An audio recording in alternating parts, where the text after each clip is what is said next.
everyone. And Michael, great to see you in Singapore.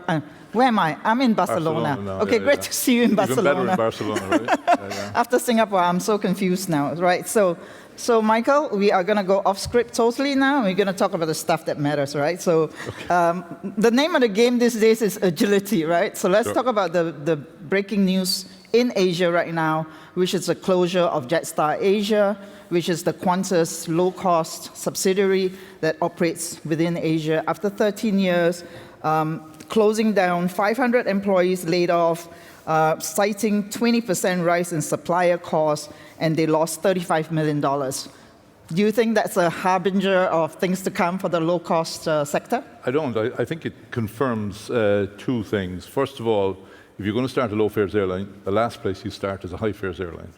So Qantas was never the right people, nor was British Airways, nor was Lufthansa, nor were all the other people, United, etc., and Continental in their own time in the US, all started low-fare airlines. They all collapsed. The second problem is the lack of freedom to fly throughout Asia. There are still massive regulatory inhibitors where you've got to apply to governments, you've got to get reciprocal rights, give reciprocal rights to other airlines, right. And you've got to be, you can't be a wholly owned airline. There is an exception, though, Michael. There are some liberalization of that, but until you have a truly liberal market like you have in the US, and particularly like you have here in Europe, and the expansion into Morocco, Israel, Jordan, right. and the various other countries that have joined the Open Skies, it's an inhibiting factor to competition. Governments use it to abuse, to protect the incumbent legacy carrier, and essentially to resist the competitive forces that are naturally there. Okay, so the circumstances of Jetstar Asia are very specific to the airline and all that, right? So now I want to come back to another thing that's making the news right now, and I haven't read the book, but I've downloaded it for sure, is Barry Diller's book called Who Knew, right? Yeah. And one of the earlier reviews, I was speaking to Jason Young, who's the CEO of Northstar, who's read it, and he says that it was a very a good book that sort of weave the personal story with the professional life, and how his personal life informed his professional life. So for you, you are a chartered accountant by trade. You've been with Ryanair. You're the board of Hostelworld. Now you are the board of HSE Ireland's health service, right? How has your personal life, not that I'm asking you to share your secrets, but how has your personal life informed your professional career and professional life? Is there a common thread here? I came from a household that had a lot of emphasis on education. My father was a policeman, so that, I don't come from a particularly, we never were in need, but we never had a lot of money to throw around. So the environment I found in Ryanair and the strict housekeeping on costs and the husbandry of the resources you had to get the maximum impact was always something I grew up with. Okay. And as I said, the emphasis on education, on better knowledge, on lifelong education, frankly. I'm still learning. I'm still a work in progress as far as I'm concerned, and people always will be. The unfortunate thing I find with many people is that they find when they get a university education or a professional education, they think they've arrived. In fact, I believe they're only starting. Right. And I've always been lucky enough to have that attitude of lifelong learning, because there's somebody else somewhere that can teach you something if you learn. Right. Barry Diller, by the way, we had a partnership with Hotels.com once upon a time, and like a couple of arrangements that Ryanair have had, we've ended up in court with Barry Diller, settlement that was very satisfactory from our perspective. But he's had a fantastic track record, both in so one of his abilities and elsewhere. Yeah, but one of his abilities, Michael, is like to see where change is coming and to step in at the right time, right? So when the internet came in, he bought QVC, home shopping. September 11th, he got into Expedia and got into travel, right? So do you feel that this moment is a profound moment for something that is big, that is coming? And if you were like 30 years old now, what space would you get into? Well, I think it's important to realize that Ryanair has a track record of never being a pioneer with any either technology or indeed the sector we're in. We imitated what Southwest Airlines did. EasyJet were well ahead of us with technology in 2013, 2014, and now we're miles ahead of them. So we look at, it was like how the Japanese did business in the 50s and 60s and looked at the US and the European motor manufacturers and improved dramatically, and indeed the other technologies as well.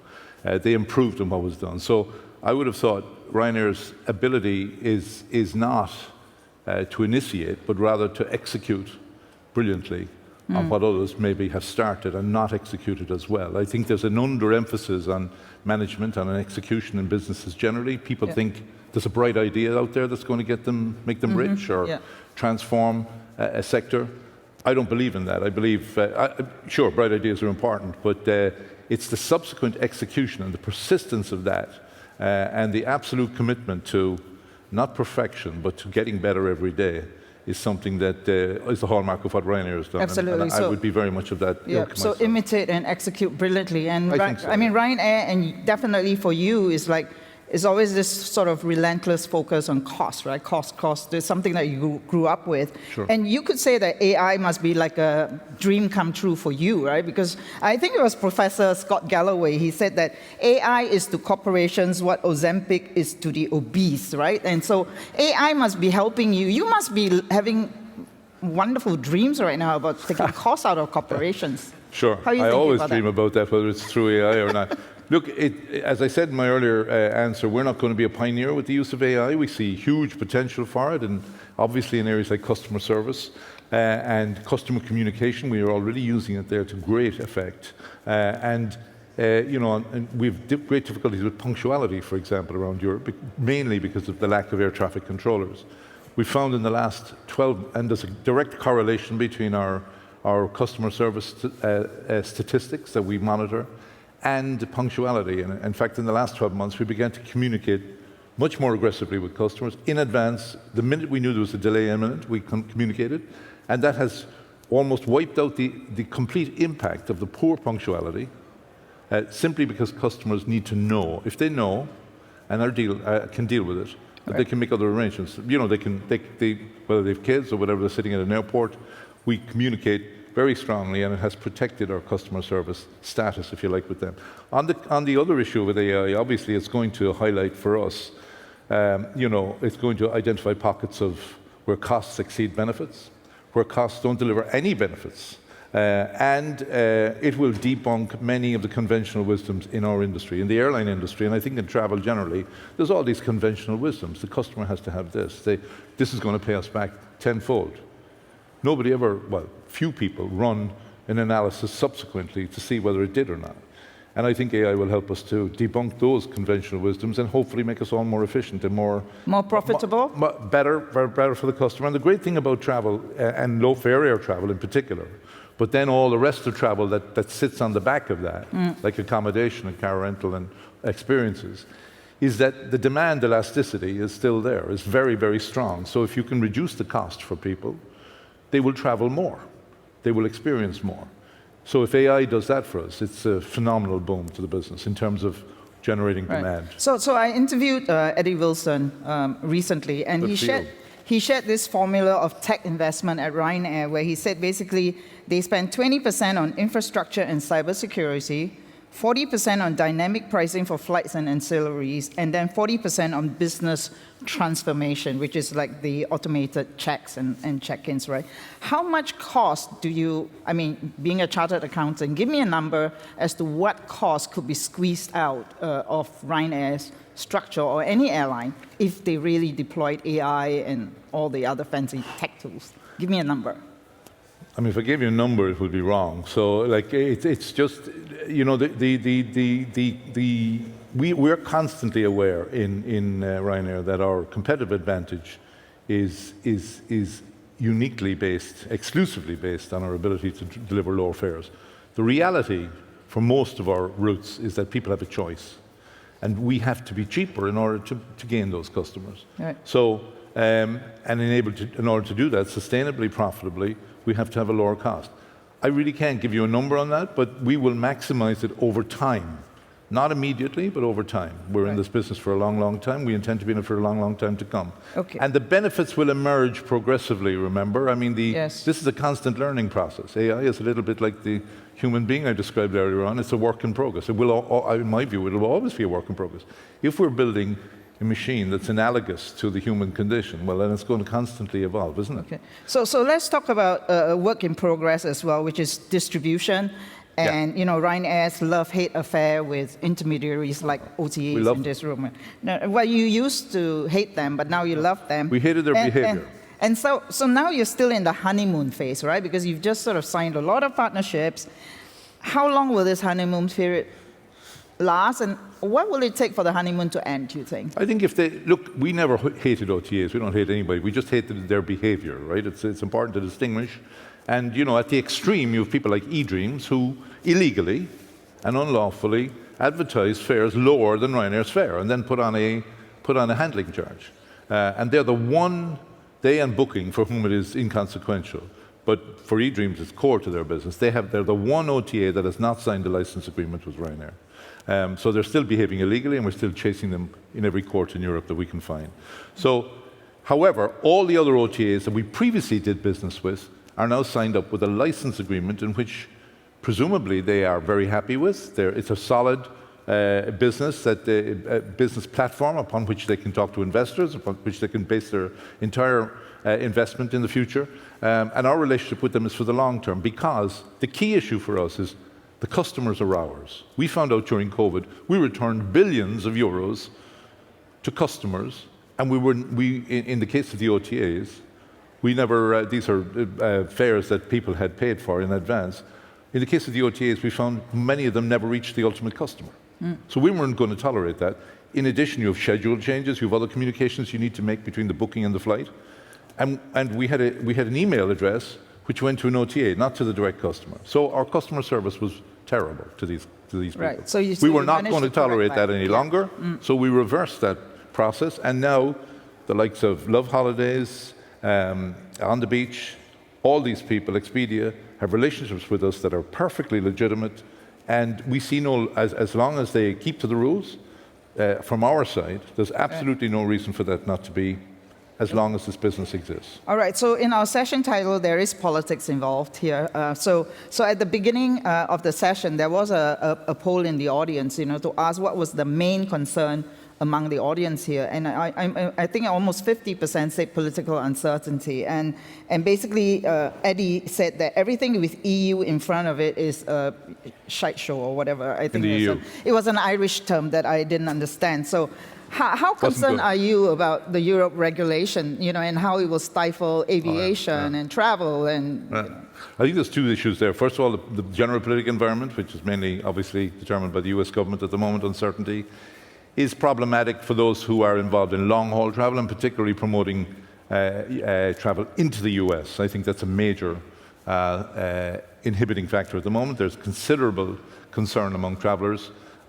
Even in Ireland, where we have pre-clearance and you get to the airport and you're turned back, at least you haven't taken the flight across the Atlantic before you're turned back. That's a major inhibiting issue for those people in that sector. For us in Europe, apart from the deliveries from Boeing, which is now, thankfully, and I see they made an announcement this morning about a substantial number of aircraft delivered. They're back on track, essentially, in Seattle. They have a backlog to make up. We're very happy with Boeing at the moment. The issue in Europe, I think, is I like what I see, for example, emerging in Germany. I like what I see emerging in some other countries. In Italy, they're very solid. I'm not talking about what part of the spectrum she's on, but there's tremendous political stability there. In this country, it's relatively stable as well in Spain. So you have a spectrum, and we need strong leaders in Europe for lots of reasons. But it also presents an environment that is stable for investment and for travel. The EU itself is another issue. One of the bravest decisions made, and one of the most productive from an economic point of view, was the liberalization of skies back in the 1970s. Okay, it has had a marvelous beneficial impact. It has developed regions that depend exclusively almost on tourism. And it has essentially redistributed in a substantial way wealth from the wealth generating north of Europe, center of Europe, down to the southern regions, which depend substantially. And that's one of the key objectives of the EU, redistribution of wealth. Now, for the last 15 years, there's been a generation of politicians who are trying to roll that back to a certain extent, right? And we resent that. We resist it. We think it's a very bad move. They're dealing in local politics rather than looking at it from a pan-European point of view. And I think that's deplorable, frankly. On the point of regulation generally, I mean, there has to be regulation. There has to be regulation on safety, critical, to give customers confidence. And the reality is supported by that. The reality of safety in airlines, touch wood, which has been remarkably safe, is superb. Advertising, pricing, communication with customers, all those things and the environment are valid areas for regulation. Right. Where we have a problem is where that regulation is uneven. So, for example, the Dutch government introduces a carbon tax, so-called, in Amsterdam, which is on short-haul flights exclusively. Now, the biggest amount of transfer traffic in Europe at any airport is in Schiphol, and it's all KLM. So they don't, and the carbon emissions from long-haul aircraft are 4 times those of short-haul. Right. So this is just a ruse to protect a KLM.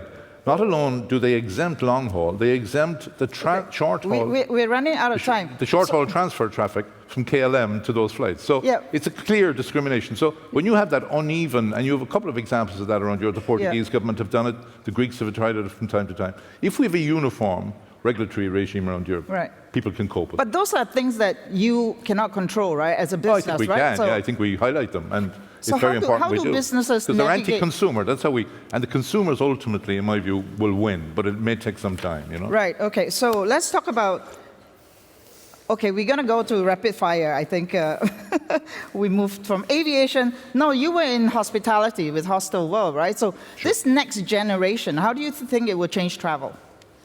Well, I think they're more tech-savvy, obviously. They're more time, they have less time. And it's important to them. I think experiences will be more important to them. Yeah. And also, not the traditional destinations. There's a plethora that suits Ryanair down to the ground in terms of the places we fly to that nobody else flies to. Yeah. I mean, everybody wants to go to Malaga, Alicante, or Mallorca, or wherever in this country. But I think younger people generally want to see other parts of the world, other parts of Spain, which are very interesting.